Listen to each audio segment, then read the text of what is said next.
All right, welcome back to Musician's Edition. Today we're in our Essential Elements Mallets book on number 113, Sea Shanty. Okay, so now in this piece we see, if we just glance through it, there's a whole bunch of the same rhythm that we see explained in the top of the page, right? And we worked through this a little bit when we did our video on number 112, but we're thinking dotted quarter note followed by an eighth note, right? So that dotted quarter note is worth 1.5 beats, right? Because we take the original value of the note, which is 1, and then we add the dot, that gives us half of that original value added to the original 1, right? So we take the 1 beat of a quarter note, cut it in half, it gives us half a beat, we add that to the original beat, and we get 1.5 beats, right? And then followed by an eighth note would put us on the and of the next beat, right? Or in this piece, everywhere that we see it, like measure 1, measure 3, and so on. Every time we see it here, it's going to be 1, and then the and of 2, and then beat 3, right? 1, 2, and 3. 1, 2, and 3. Every time that we see that rhythm, okay?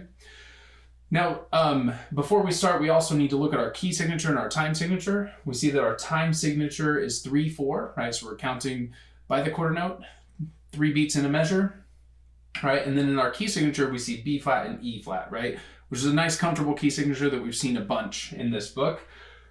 But just so that we're really comfortable with it, let's play the scale and arpeggio, right? So we're going to play B flat, C, D, E flat, F, G, A, B flat, right?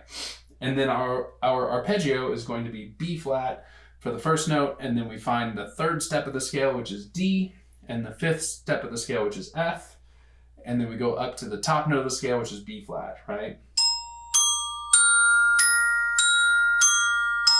All right, so let's play that whole scale and then start the arpeggio directly when we get to the bottom note of the scale again, okay? Here we go, 1, 2, ready, go.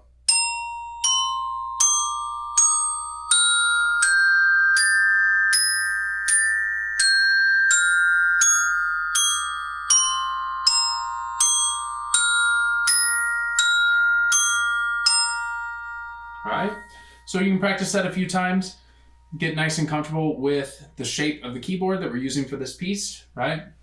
And then let's jump around here and find each of those 1 and 3 rhythms and play each of those, right? So the first one's in measure 1, F, G, F, right? 1 and 3. Measure 3 is the same thing, F, G, F. Right, and then if we skip ahead to measure 4, 5, 6, 7, measure 7, E flat, D, E flat. Right? Okay, and then that takes us to the second line. If we look at the first measure of the second line, E flat, F, E flat. Right? And then the third measure of the second line, E flat, and then we go down to C afterwards. Okay, and then next to last measure, D, C, D. Right? So you can see each time we have this rhythm, we're starting on the note and then either going up or down one note and then back to the original note, except for the third measure of the second line where we continue down within the scale, right? But each time that we have this rhythm, we're only moving by step. So we can keep that in mind as we're going throughout the piece. Each time we see that rhythm, we just move by step within our B flat major scale. So let's start at the beginning now, and we see we have that rhythm right away. And then we have D, B flat, D, F, which hopefully now that you've practiced your arpeggio, you can recognize as a B flat major arpeggio. Right? So to put the first 2 measures together, and then arpeggio, right? And then we have the same thing as measure 1 when we get to measure 3. And then we go back down to D for the half note. And then if you look ahead one more time at the 2 eighth notes at the end of measure 4, we're just walking our way up that arpeggio again. Right? And so far in the piece, we've had our B flat major arpeggio 2 times already within the first 4 measures, right? Or 5 measures if you count the F that we ended on just now, right? And that's one of the many reasons why it's great to practice your scales and arpeggios, is because you see them in music all the time, right? So now that we've walked through that, let's see if we can put the first 5 measures together all the way to the dotted half note F in measure 5, okay? And here we go. 1, ready, go.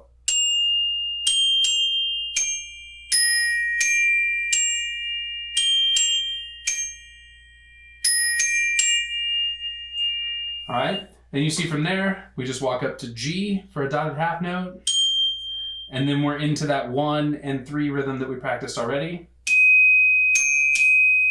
and then skip down to C for the last note of the first line, okay? So now if we put those things together, we can play the whole first line, okay? And do notice there's a decrescendo at the end of the last, or at the end of that line in the last 2 measures, right? So we're going to get softer as we get closer to that dotted half note C at the end of the line. Okay, so here's all the first line. 1, ready, go.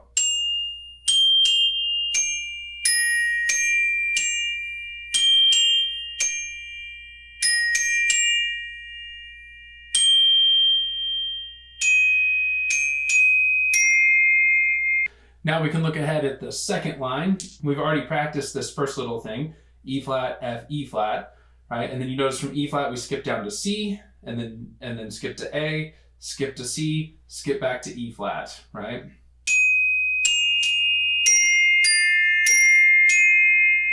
Right? Arpeggio-ish, right? A similar sort of thing where we're skipping a note, 3 notes with a skip note in between each one of them, right? Let's play those first couple measures of the second line again. Ready, go. Right? And then we get there, we've already practiced that measure. That's the one that walks all the way down to C. Right? And then we just have to jump to G for that dotted half note, right? So that gives us the first 4 measures of the second line. Let's see if we can put all that together. And 1, ready, go.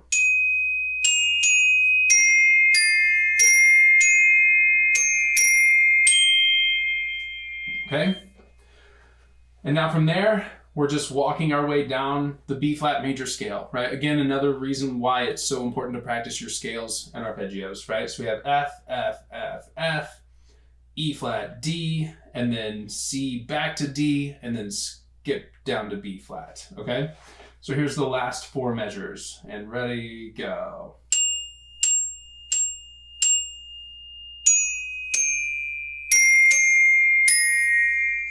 And you see the only thing that's a little bit tricky about that is that skip down to B, right? And the 1 and 3 rhythm that we already practiced earlier at the beginning, right? So now let's put the whole second line together. And 1, ready, go.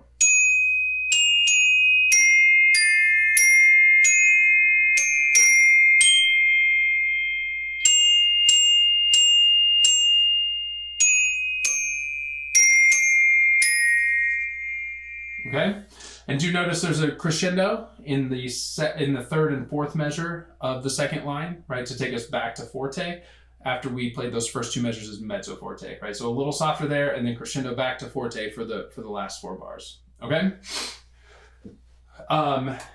If we start the beginning of the second line with our left hand, then you can hopefully see when we jump from C to G. At the end of the 3rd measure going into the 4th measure of the second line, that we don't have to cross our hands, right? So if we start with our left at the beginning of that line, it gives us 1 and 3, 1, 2, 3, 1, and left, right, okay? That way we don't get our hands crossed up there. So you might want to pencil in the left at the beginning of the second line, okay? And then other than that, we're ready to put the whole piece together. Start forte, into the first line, we decrescendo down to mezzo forte, stay there for 2 bars, crescendo back to forte, and then stay forte for the last 4 measures, okay? So here we go, all of number 113. And 1, ready, go.